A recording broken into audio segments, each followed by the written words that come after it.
Call Her Daddy host Alex Cooper faced criticism after having Vice President Kamala Harris as a guest on her show, but on Sunday, October 6, she made it clear the invitation had also been offered to Republican presidential nominee Donald Trump.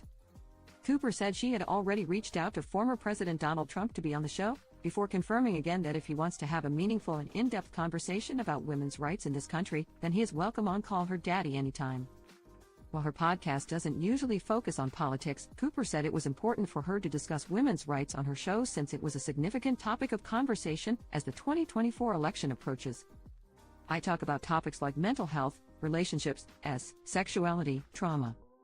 Overall, my focus is women and the day-to-day issues that we face, she continued.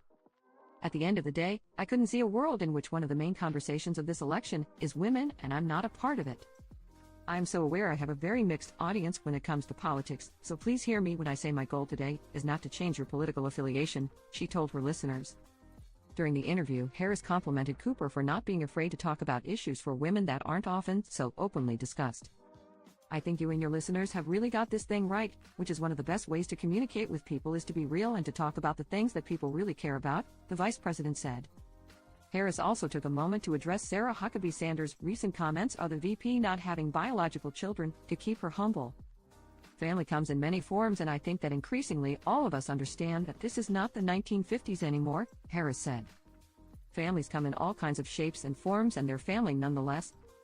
I don't think she understands that there are a whole lot of women out here who, 1, are not aspiring to be humble, she continued. 2, a whole lot of women out here who have a lot of love in their life, family in their life, and children in their life. And I think it's really important for women to lift each other up.